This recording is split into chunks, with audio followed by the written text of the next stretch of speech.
tal, amigos? Muy buenas noches, bienvenidos a Noticias 7. Les contaremos que el vicepresidente Jorge Glass tomó acciones legales frente a las acusaciones en su contra presentadas por varios políticos durante la campaña electoral. Aquí iniciamos. Bienvenidos.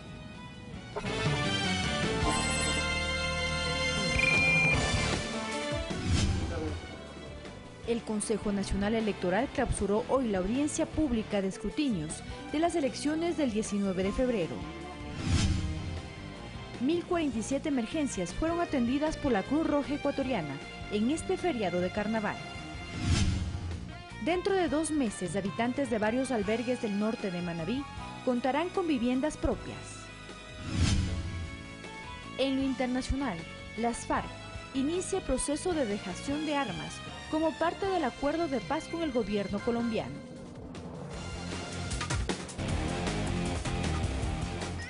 El Consejo Nacional Electoral clausuró la audiencia pública de escrutinio en la tarde de este miércoles. Esto una vez que se aprobaron los resultados derivados de cada una de las delegaciones provinciales y del exterior. Con la aprobación de resultados correspondientes a consulta popular y parlamentarios andinos, el CNE concluyó la audiencia pública de escrutinio. Obviamente con estos resultados finales procedemos a la notificación de estos resultados a los sujetos políticos en término de 24 horas y tienen los sujetos políticos 48 horas para presentar cualquier recurso final con respecto a este proceso, sea la impugnación en la vía administrativa o sea la apelación en la vía jurisdiccional. Y la próxima semana, más tardar, estaríamos pidiendo una certificación al Tribunal Contencioso Electoral en caso de que no hayan recursos pendientes para que podamos establecer la proclamación de resultados definitivas. Ya de cara a la segunda vuelta, el presidente del CNE, Juan Pablo Pozo, aclaró que no se ha realizado ningún tipo de cambio al respecto de la posibilidad de que se realicen procesos de conteo rápido. Están permitidos los conteos rápidos para el proceso electoral del 2 de abril. Inclusive nos hemos comunicado con la Corporación Participación Ciudadana, lo que hemos dicho como Consejo Nacional Electoral, que discutiremos primero internamente sobre el conteo rápido del Consejo Nacional Electoral, porque el éxito que tiene el sistema de escrutinio, que podamos escanear las actas desde cada recinto electoral. Son dos cosas completamente diferentes. Sobre el tema de Exipolls, la consejera Ana Marcela Paredes sí pondrá a consideración que se analice la conveniencia de habilitar a empresas con márgenes de error superiores al más menos 3%. Porque lo que hace es en realidad desinformar. No hay un criterio tan concluyente como que si es o no político el tema, pero si nuestro afán es que las exit poll o los conteos rápido aporten para una verdadera información, pues debería cumplirse con que no sea más allá del 3%. Este tipo de aspectos serán analizados el próximo viernes, cuando en un taller también se traten las reflexiones de los observadores internacionales. Las recomendaciones que son de forma, que son técnicas, pero obviamente el fortalecimiento ya en los últimos 32 días que tenemos de cara al proceso electoral que viviremos el domingo 2 de abril. En este marco también se precisará los pormenores del calendario electoral para la segunda vuelta, que se llevará a cabo el próximo 2 de abril. César García, Ecuador TV. Y Lenín Moreno, aspirante a llegar a Carondelet, ganó en 13 provincias. Una de ellas fue Pichincha. Su votación supera el 37%.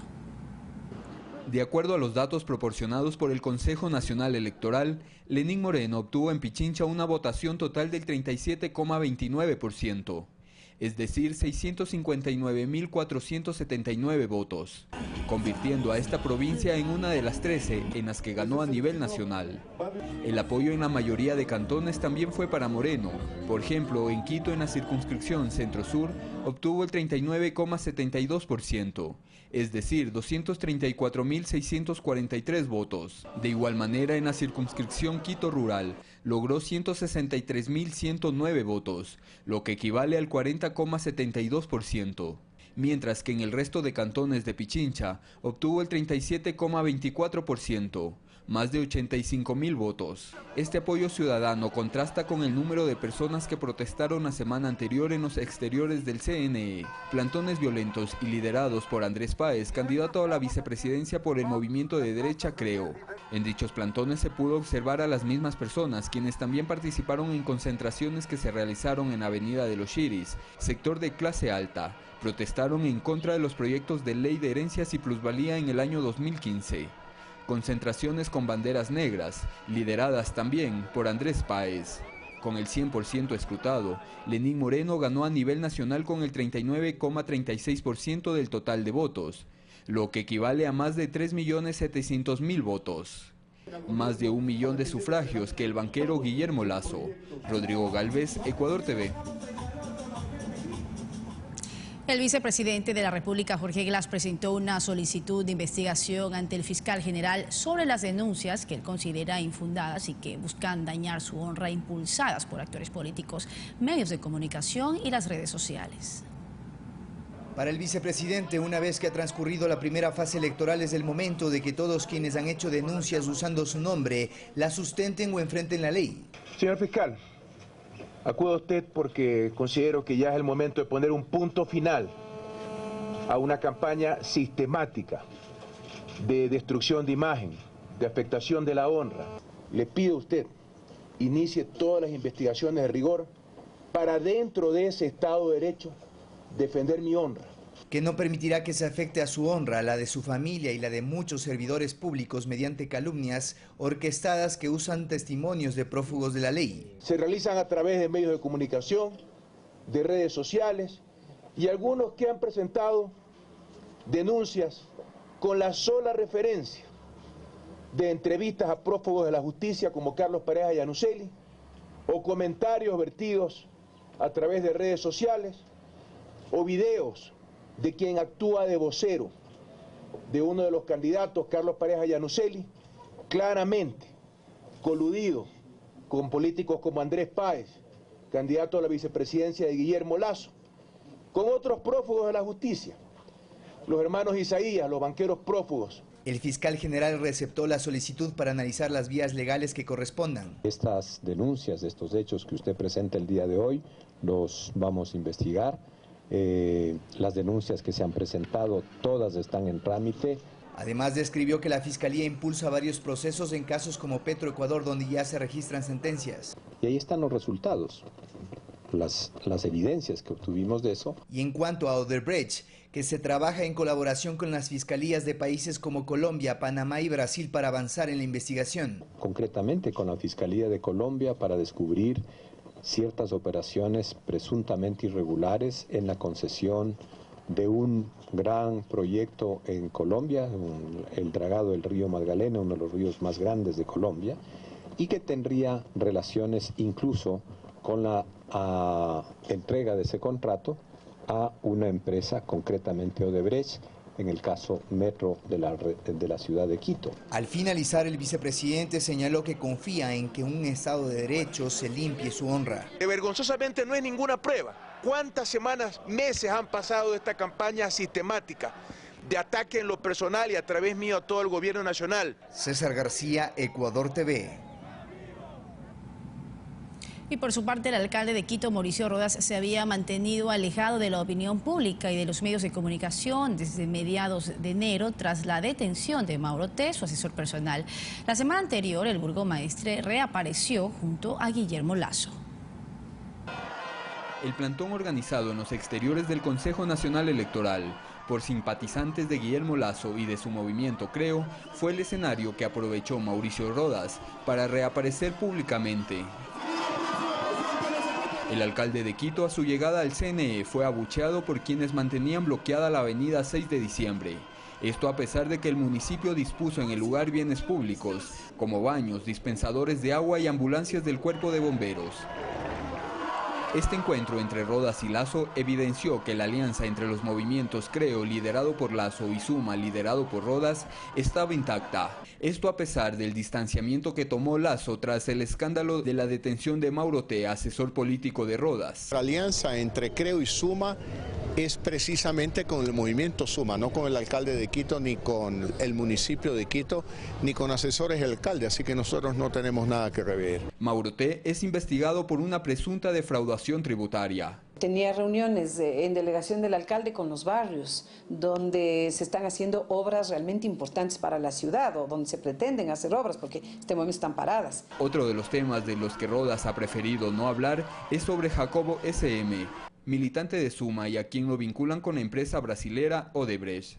según información extraoficial, tendría movimientos en sus cuentas bancarias de alrededor de 30 millones de dólares. Mauricio Rodas asistió a este mitin político, pero no lo hizo a un llamado de la Asamblea Nacional para que informe su relación con los dos investigados y su supuesta relación con dicha empresa.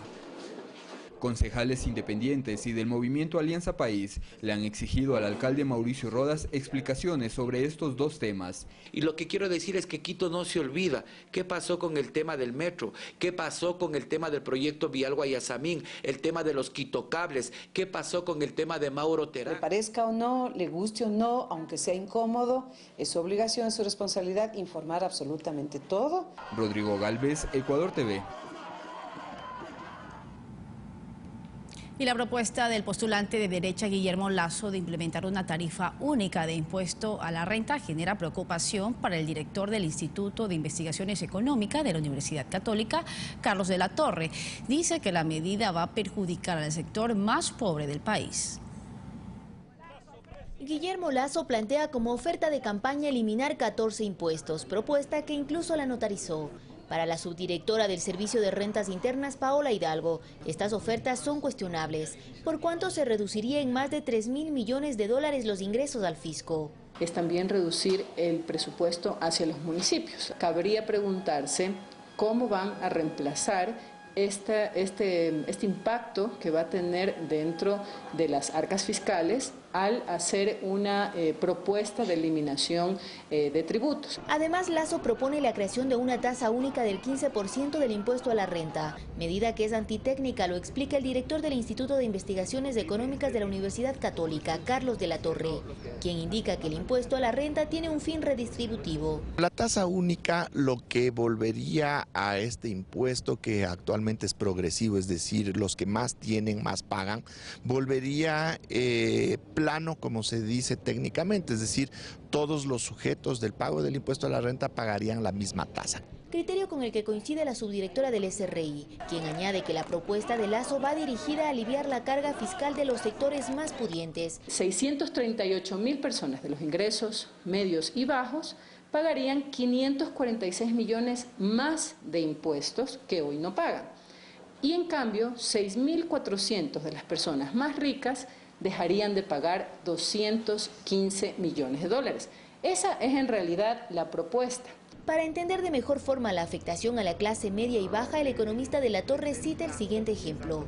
Con el impuesto plano de 15%, esa persona que gana $800 tendría que destinar mensualmente aproximadamente $120 como impuesto a la renta, mientras que la persona que gana 8.000 y que está pagando el 25% de sus ingresos al año, ahora pagaría un poquito más de la mitad de lo que está pagando de impuestos. Finalmente exhorta a la ciudadanía a analizar detalladamente las propuestas que efectúan los candidatos. Olga Velasco, Ecuador TV. Y varios son los actores de oposición quienes postularon a diferentes dignidades en las recientes elecciones, sin embargo no recibieron el respaldo de la ciudadanía. Ellos tomaron los cuestionamientos al gobierno como su bandera de lucha. Solo por mencionar algunos nombres, está el del exasambleísta Ramiro Aguilar, quien dejó su curul para ser el compañero de fórmula de Dalo Bucaram Pula y de Fuerza Ecuador, y cuya votación nacional fue de apenas del 4,82%. Los ejemplos son mayores al revisar las listas de candidatos para asambleístas nacionales, muchos de los cuales ni por encabezar las nóminas de sus agrupaciones políticas recibieron el respaldo popular del que pregonaban. La tuitera Silvia Buendía de Pachacutic perdió las elecciones por cuanto su movimiento tan solo recibió el 2,67% de la votación total. Otro ejemplo es Lenin Hurtado de Unión Popular, ex MPD. Su agrupación recibió el 1,60% de apoyo. En esa medida yo creo que tienen que reflexionar seriamente sobre su discurso, sobre la imagen que dan, sobre una historia llena de enfrentamientos entre sí. Sociedad Patriótica obtuvo el 2,94% de la votación general. El expresidente Lucio Gutiérrez tampoco ganaría. Sin embargo, Gutiérrez dio su apoyo a Guillermo Lasso, sin recordar que fue el propio coronel quien en enero de 2000 fue parte del derrocamiento de Yamil Maguad, gobierno del cual fue parte Lasso. Para el analista Edgar Alan García existen dos casos aún más lamentables. El primero es el de Ramiro González de Avanza, que logró el 2,15% de respaldo a nivel nacional. Mientras él apoyaba un proyecto progresista, obtuvo el respaldo de buena parte de la población, pero cuando se mostró como un traidor a ese proyecto, esa misma población le dio la espalda. El segundo caso analizado por García es el de César Montúfar, cuya votación apenas y superó el 1%. Su falta de carisma, porque verdaderamente no floreció como político y últimamente estuvo de un lado a otro. Finalmente están aquellos candidatos quienes, pese a no tener tan baja votación, tampoco lograron concretar el respaldo que afirmaban poseer. Así es como quedaron fuera del legislativo postulantes como Diego Salgado y Mónica Chuji de la alianza derechista Creo Suma. Panorama similar al de Lourdes Tibán, quien postuló al Parlamento andino y perdió. Lo que demuestra hasta qué punto lo que ellos dicen ser a la hora de las elecciones no se refleja en las urnas. Un ejemplo final. El exdirector de inteligencia Mario Pazmiño del Partido Social Cristiano fue candidato por el Distrito Sur en Quito. Su votación fue de 8,32% en una circunscripción ganada de forma completa por Alianza País. Alex Llanos, Ecuador TV.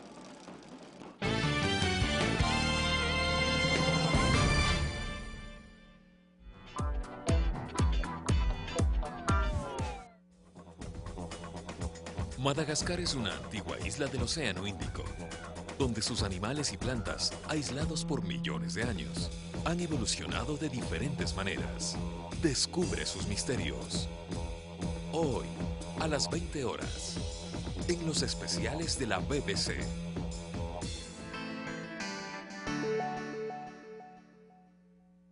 Un hombre y una mujer.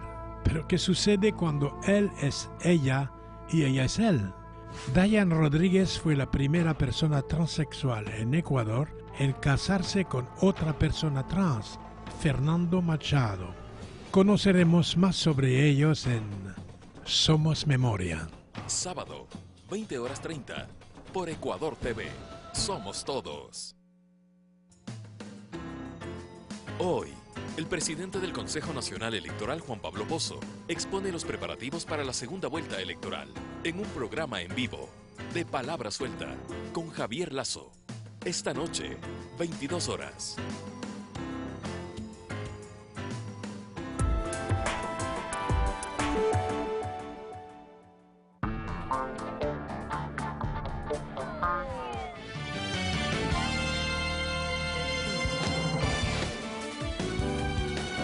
Y de regreso les contamos que el presidente Rafael Correa estuvo en 2 cantones de Manabí constatando los avances de obras de la reconstrucción. Además, visitó varios albergues del norte de la provincia para informarles que en el lapso de 2 meses todos tendrán sus viviendas. El presidente Rafael Correa estuvo este miércoles en Jama, constatando los avances del proyecto de agua potable y de la unidad educativa del Milenio Ciudad Jama, la misma que tiene una inversión de 7 millones y que atenderá a 1.400 estudiantes desde este año. Solo aquí, agua potable, la nueva unidad del Milenio, el programa de vivienda, el nuevo puente.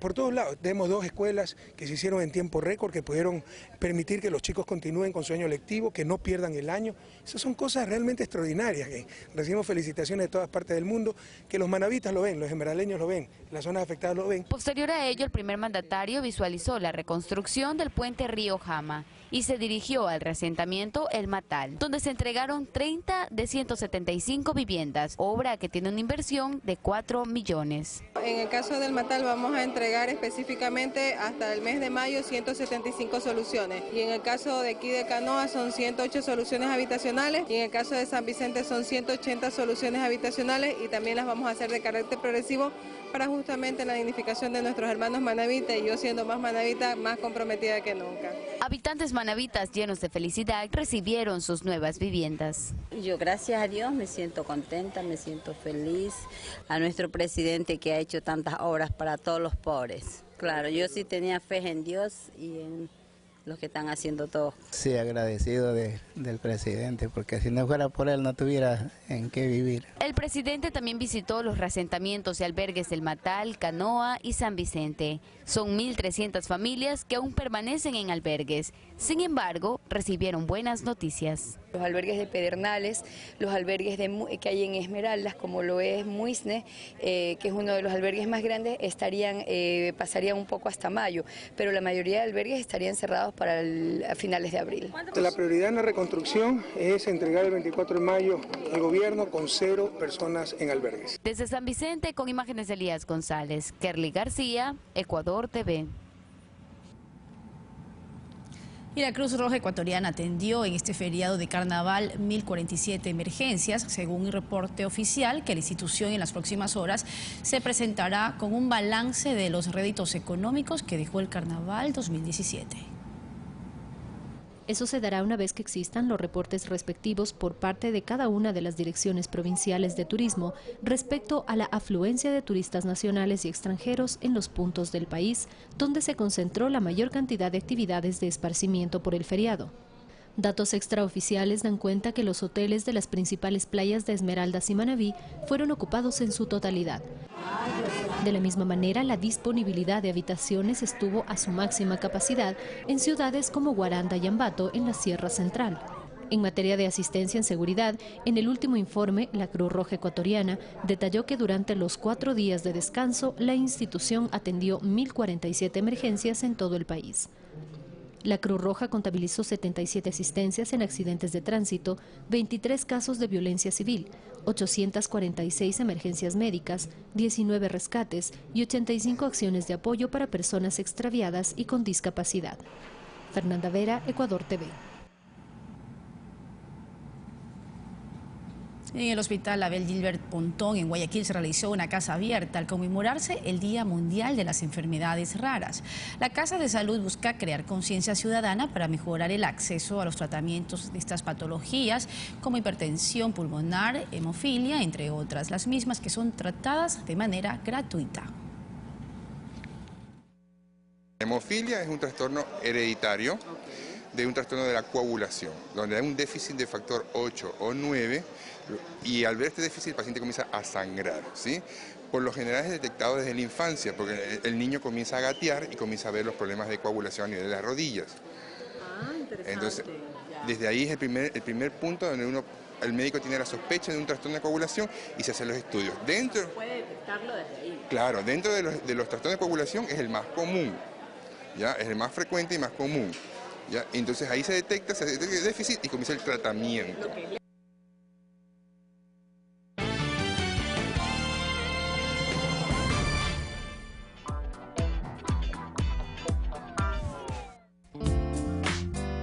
Este jueves no te puedes perder Café TV. Nuestra casa sigue en construcción. Y las mascotas también tienen su espacio en Café TV. Más información y entretenimiento por Ecuador TV.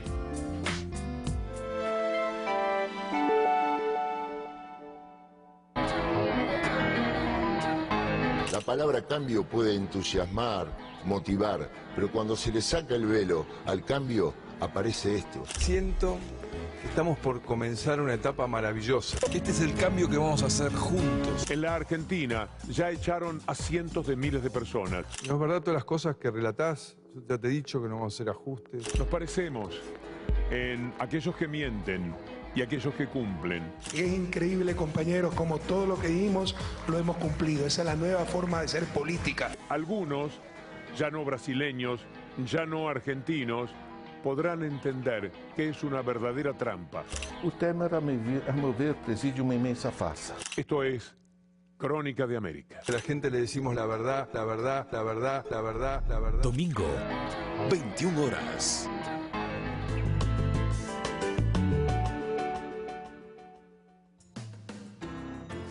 Hoy, el presidente del Consejo Nacional Electoral, Juan Pablo Pozo, expone los preparativos para la segunda vuelta electoral en un programa en vivo de Palabra Suelta con Javier Lazo. Esta noche, 22 horas.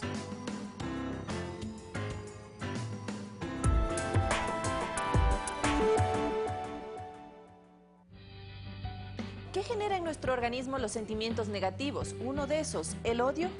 El odio que desafortunadamente también ha ganado las redes sociales, Vanessa. Vamos a hablar de eso precisamente con algunos expertos de aquí en Al Mediodía. Así es, a las 12 en punto por Ecuador TV. Le esperamos.